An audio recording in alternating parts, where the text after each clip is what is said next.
Yo, what's up, guys? Welcome to the StudioDork Podcast. My name is Gary, and I forgot to say the name of the episode, didn't I? Yeah, you did. So, yeah, the name of the episode is episode 1, and also with me is... Cameron? Hey, so enjoy the show, guys. What's up, guys? My name is Gary, and I'm stupid.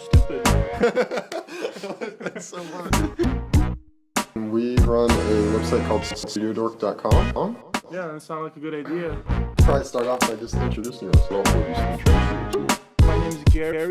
And I'm Cameron. We just decided we're going to do a podcast. We should just probably start off by just introducing ourselves. Yeah, so I'm Gary, and most of my friends and stuff like that call me Gary. Yeah, that's a good intro. And I'm Cameron, and we run a website called StudioDork.com. We just decided we were going to do a podcast. Yeah, that sounded like a good idea. So we decided to just roll with it. Yeah, so what have you been up to then? Lately? Just recording a podcast, stuff like that. Well, of course, we both know we're doing that, but past week, maybe past month, your entire life. Design-wise, I've had a few interesting client situations, but other than that, I saw a movie. I don't know. Oh, you saw a movie? I did. I saw a movie in the movie theater. I had some popcorn too. Yeah. Yeah. What would you see? Oh, I saw Moneyball, the one with Brad Pitt. Oh, okay, I saw that too. Yeah. It was pretty. Cool, man. It was a pretty good movie, actually. What'd you think? I thought it was pretty good. I don't know. I heard different things about it from friends and stuff, but overall, it was a pretty good story. I heard it's true too, and it has that other actor. I forget his name. What's that other actor's name in it besides Brad Pitt? Jonah the funny Hill. guy. Yeah. Yeah, and it also has Philip Seymour Hoffman. That guy's pretty good too. Yeah. You've probably seen him. No, yeah, I know what you're talking about. Yeah. Yeah, but the other guy is actually usually he does all those funny roles and stuff, and he was still semi funny. There was some good comedy in it actually, which was subtle, but it was nice. Yeah. But I guess that was like more of a serious role. Yeah, but I don't really follow baseball and stuff like that too much. I'm more into basketball.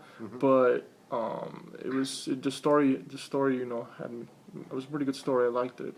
Yeah, I agree with that. I think that it was a good, it was good. I just liked it. Yeah, it was pretty good. Yeah. Pretty good movie. Oh, another thing, I've been, I usually go on this website called Dribbble.com. I don't know if you guys have heard of it. Dribbble with 3 B's, DRIBBBLE.com.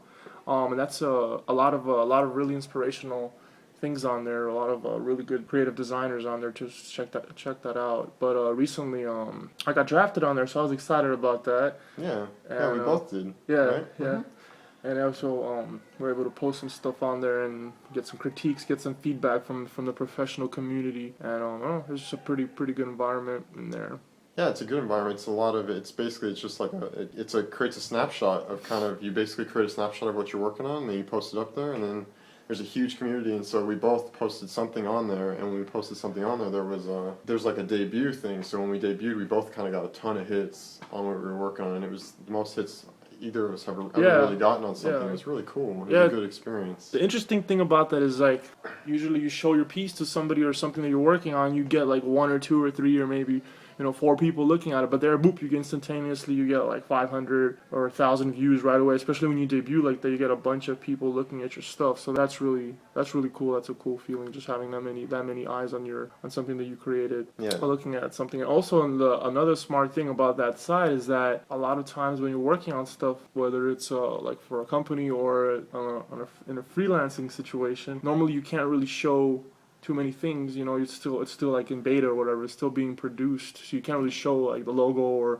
new updates until it's final and you have it up. But in this, with Dribbble, you're basically able to show like pieces of what you're working on. So it's a screenshot, I believe it's like 400 by 300, right? I think. Yeah, 400 by 300. Yeah, and then so you can just show like a little piece of what you're working on. That way you're not disclosing like what you're actually working on, but you still see, they could see a piece of it. So I really like that idea. It's pretty clever. Yeah, it's good because like most of the time when you're working freelance, you end up working where it's just kind of you looking at it and maybe the client doesn't have as much design experience as you. So it's good to be able to reveal different pieces of it to the design community, and then being able to really just like give you feedback, so you're not designing in a vacuum. So it's really nice. So another thing that's really cool about Dribbble is it's kind of exclusive. So we were really interested in the exclusivity factor of it. It is actually really cool that you can't just make an account and post work. There's a good quality control on there. Everyone on there has to be drafted by someone else, and so when you're drafted, that person that drafted you, it shows that you were drafted by that person. So the good thing about that is nobody wants to draft someone that they don't know unless they know they do good work. And so that's a really good thing about that site as well. So if you're looking for good inspirational stuff that's like really, really high quality, that's the place to go. That's a good point. Yeah, like you said, it's a really good place to where not anybody can just go and post something. You just go and you register and start posting stuff instantaneously. You really have to earn your way to be on there. So you can't just be anybody off the street and you're able to post stuff. You basically deserve to be able to post stuff. And like you said, that keeps the quality of the stuff on, or the projects on there really at a high level. That's why it's very inspirational because of that. Totally. Yeah. The other thing that we did, what was it, like I believe a week ago or something, we saw this little Iwatch thing. I think it was Daily Inspiration, like 186. I posted it up there. We saw it on one of the sites that we go to find inspirations and stuff. Yeah, one of these like 7 or 8 inspirations ago at this time while this is being recorded. We saw this little iWatch thing. We just got curious, like, what is that? So we started looking at their website, and there's a little iWatch, something that doesn't really exist at the Apple Store, but it turns out it's just a little belt that you buy this little belt and you attach a nano to it, and it makes it look like you actually have an iWatch. So I don't know, we're kind of dorky with the Apple products and stuff. So it's just interesting. It's just, I don't know, we just got a little interested in seeing how that works. So we started researching like on Craigslist and just seeing where could we actually purchase, where could actually buy this thing, for a good deal, because it's a little bit expensive. I think the belt was like $40 or something like that, and they have another version.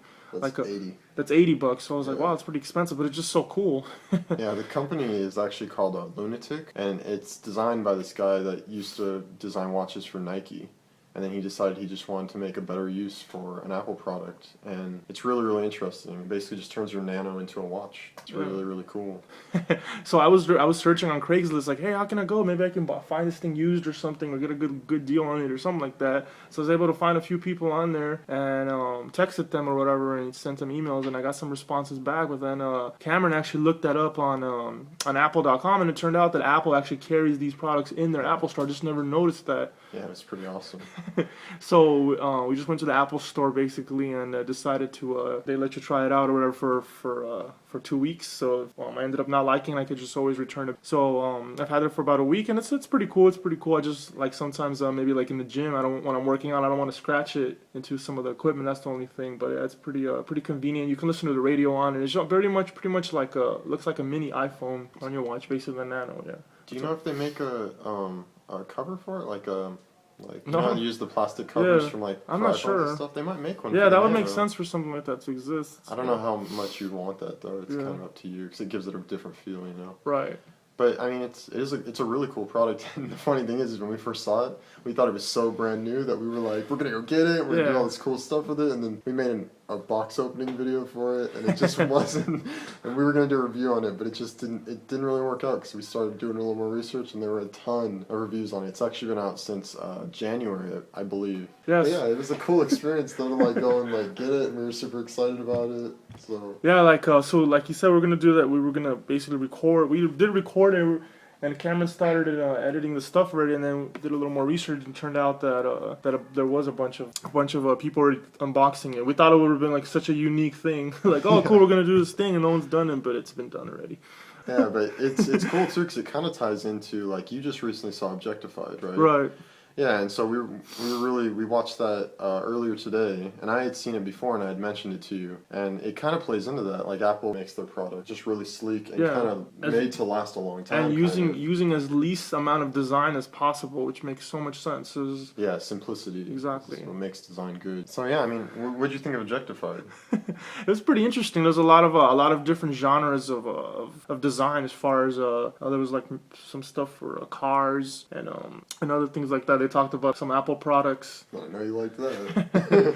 And then IKEA was in there too, so they had a lot of different furniture things as well. It was just really interesting, and seeing it from their perspective as well was pretty interesting. Yeah, because from our perspective, we mostly do static or motion design. We don't do a lot of industrial, like product, like 3D, like tactile objects. And so I thought what was really interesting about it was in the car segment, he was talking about how stiff the car actually is. So they have to design it perspective of the viewer, Right. and how the way that they scan it is what creates the motion. I thought that was really, really interesting. Yeah, to try to make it look almost like organic, something that's not. So like a Yeah. human can move and you could look like you're moving, but a car is still. So you want to make that look like it's moving even if it's standing still, which is pretty interesting that they brought that up. Yeah, I like that. Yeah, totally. And if you're interested in that, it's called Objectified, and it's actually it's made by the same guys that made Helvetica. So if you've ever seen Helvetica, it's made exactly in the same way. And I think they're coming out with a new documentary. Yeah. I haven't heard anything about it yet. Yeah, so, I heard there is one coming out as well. But yeah, But those that- guys make great documentaries. Yeah. And you guys could check that out. I think we saw that on Netflix or something like that. So I think Netflix will have that. Yeah. So that's basically it. No, yeah. Hopefully you guys like this podcast. We basically, neither of us have really ever done this before. You Not know. at all. There's supposed to be a third guy, but he kind of bailed, and we're not sure if we're gonna bring him in. We just want to see what it'd be like with two of us. No, and then both of us listen to a lot of different podcasts, and we were into here, listening to people's opinions, and then we like being able to have something right on your phone or in your car while you're driving or whatever. There's just a lot of freedom to be able to listen to stuff like that rather than just it being on from the actual radio. You're kind of like forced into hearing it. Here you can control when you. So I like the idea of podcasts, even though they've existed for such a long time. I've never. How long do you think they've been existing? I don't know. Sorry, I didn't mean to cut into you. No, it's all good. I'm thinking maybe like 5-6 years or something like that, but I'm not positive. You think it started with iTunes, like when iTunes first started? I think it does have to do with How iTunes. long has iTunes been around, do you know? Is it like 6? I don't. I wonder if we should have done some research. Yeah. Well, you've got an iPad in front of you. You could always pull it up while I'm talking. I And know. just vamp it With if you really 6% want. battery, I don't know. Yeah, that's probably not a good idea.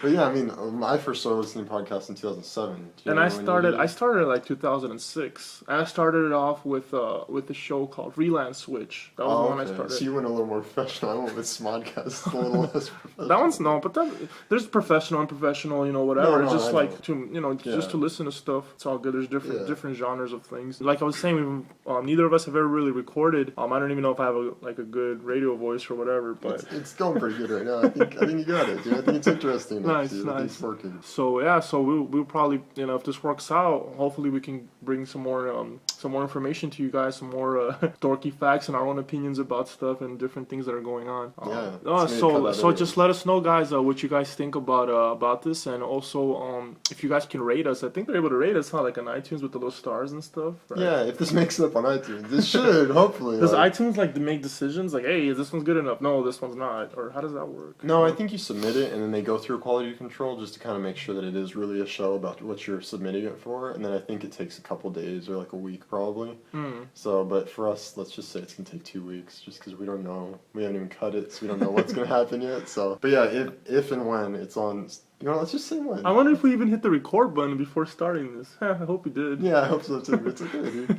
But let's just say when it gets up on iTunes, which should be, I think that's probably where you'll find it anyways. But on iTunes, just go ahead and rate us. It doesn't matter if it's 1 star or 5 stars. We prefer 5 stars. But we do. We just, it's a good way to get traffic and for feedback it. from you guys, knowing like if we're doing a good job, not a good job. Hopefully you guys like it, and just also another thing, just you guys can send us emails and just let us know if you guys have any like particular thing you would like us to talk about, or just anything at all, questions about anything. We might even have like a thing where you can put stuff and we'll talk about it in the next podcast if it's a good question. And you want to let them know how they could email us, like Well, yeah.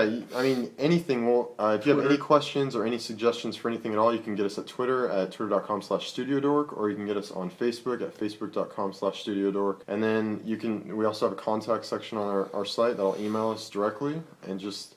You can also leave any comments on any of the daily inspirations. Yeah, and then we're in the process of redesigning the whole site, so hopefully that's coming up. That's on its way. Yeah. So you guys will see that it's going to be a different. It's going to be a whole revamp and everything. And you may be listening to this like way later in the future. We might be talking to someone in the future, and they might actually. The site might be live or whoa. Yeah, man, I like this time travel thing, dude. It's cool. Yeah, I just don't like running into myself and seeing what I do already look like in this time. No, that would create a paradox, and then the world would explode. Don't do that, man. No, I'll try not to. I should stay away from where I hang out. I know he looks attractive, but don't need to, man. You just, be okay. Just stay away from him. Yeah, so that's everything then. How we really haven't. That's pretty much everything that we planned on this note that we made. This piece of paper that we wrote a bunch of notes on.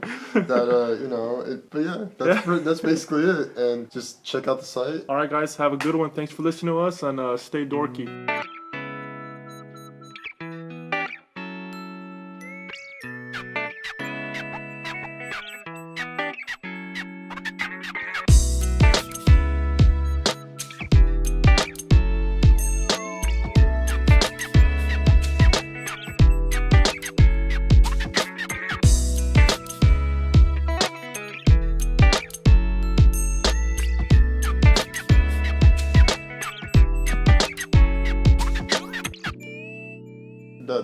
I guess. We didn't even do sign-offs, so that's okay.